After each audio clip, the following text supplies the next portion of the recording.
Welcome back, ladies and gentlemen, boys and girls, to another Money Masterclass brought to you by Guardian Life. That's right.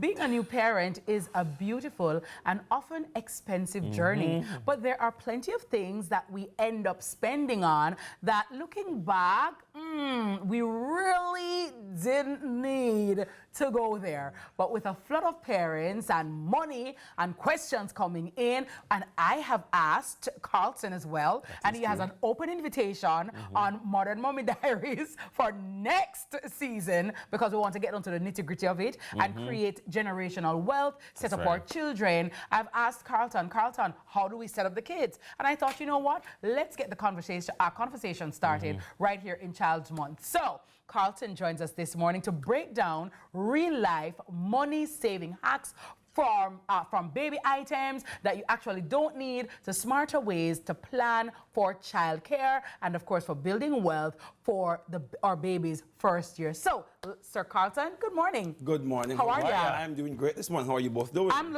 doing good. You're looking mocha. Big up, see the mocha theme. Yeah, mocha.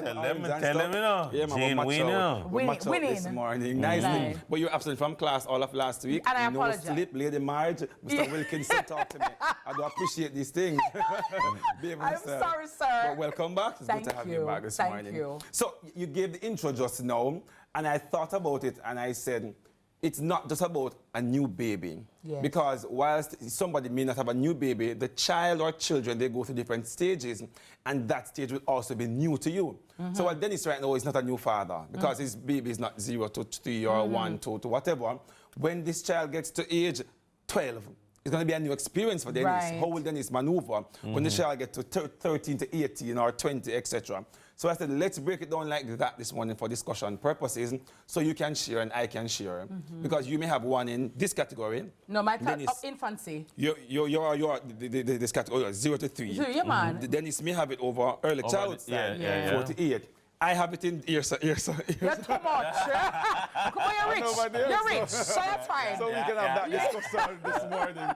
So under infancy and toddler, some do's, and I thought about it, is to, as early as a child is here, for us to start saving for the future from now.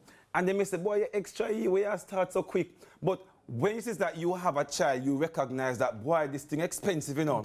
Boy, they must have 2 and 3. But when you recognize and you realize the cost associated, you say, no, I should have started earlier.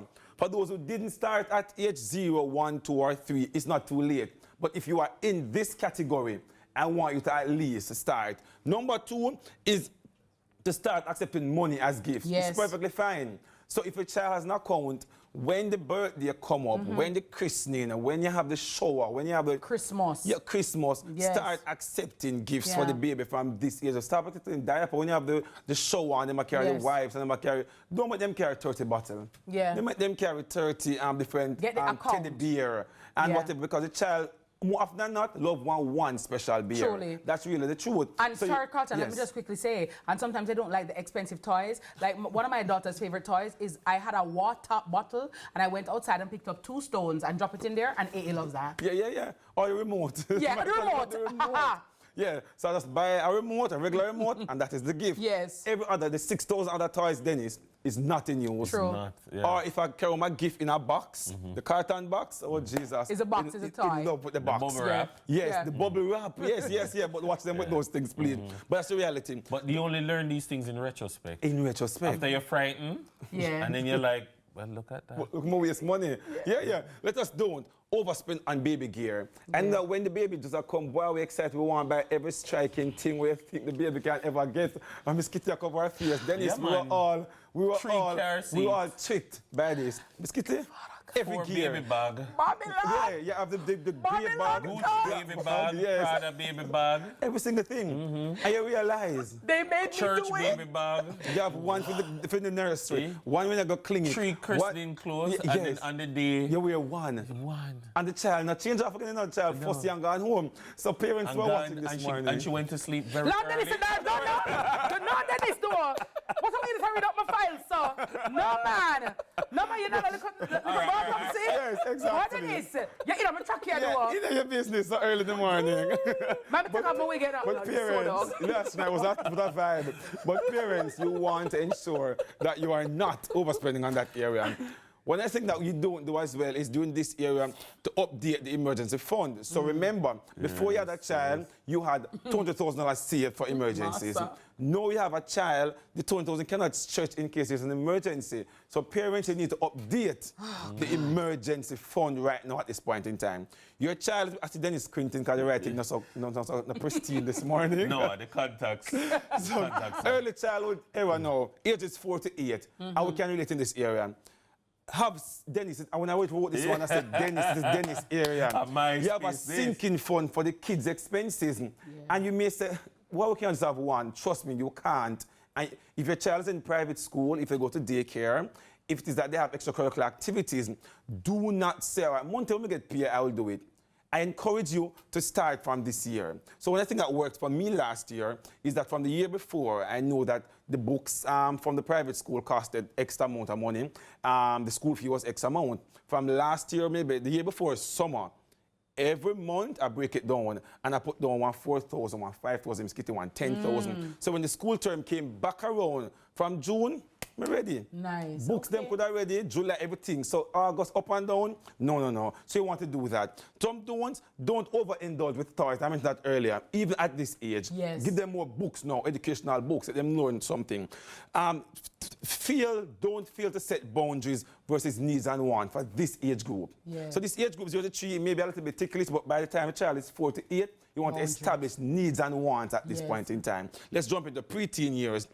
Open savings account for them to start actively using. So up here so earlier was for you to save for the child. Down here so now between 9 and 12, you want them to actively put their money in. Get a little card that they can start using. That's important. Discuss goals with them at this age and start having the career conversation right now because it's going to be determining how much more money you're going to need. Because when they were baby, you say you want them to be astronaut. You want them to be pilot, neurosurgeon. But at this age, they're closer to maybe. Exactly. They're more closer to what they may want to be here. So, no, maybe have those discussions now. But don't give in to peer pressure spending. In high school, the children, they're going to want what their friends have, etc., etc. You want to curb that right now and don't give in parents to the peer pressure spending and neglect to teach them spending habits. You start giving them lunch money from this time for the week, for example, to budget out. I mentioned the last week when Yendi mentioned with her daughter. It's a good strategy for us to start using at this age, right about now. Over here, so teenage years now. Lunch money Sunday night or Monday morning? No, my mom just gave it to me. Daily? Each day? One day? Oh, okay, yeah. It's always good to try a weekly. Yeah, if it's done Wednesday, dog, eat your supper. $100 per But we never save still. We get 18 and 20. $20, yeah, $20 we get, $20. $20. Huh? $20 per day, yeah, for per day. $100 for the week. Okay, good. Oh, no, say $100 a day for, like, when we done grade 7? Grade 7? $100 a day? Yeah. Oh, no, but you... But you're rich. No, so rich and rich, but what a sinking fund. Sinking fund. Teenage years. You want to encourage entrepreneurship at this point in time now. You tell a side job. You tell an entrepreneur not to take care of themselves, but to start building that financial habit. Your responsibility. For responsibility from this age.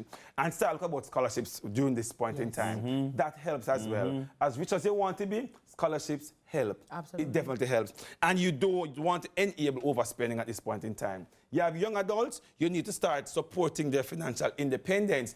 I know we want to take care of our children for a lifetime, but you want to start having and allowing them to be independent while in the background supporting. So don't neglect them and chop them off. Don't do that, parents, because that's not how you build generational wealth. Right. You want to support them as much as you possibly can, but you want to encourage them out of financial independence. So they don't have to depend on you, mommy. So if you don't give them money, them can't go out with them, friend. If you don't pay the light bill for them where they live, the light got cut off, that's not a good adult you are raising. Yes. So you want to start, Dennis, cutting them off a little by little, weaning them nice, little by little, all right?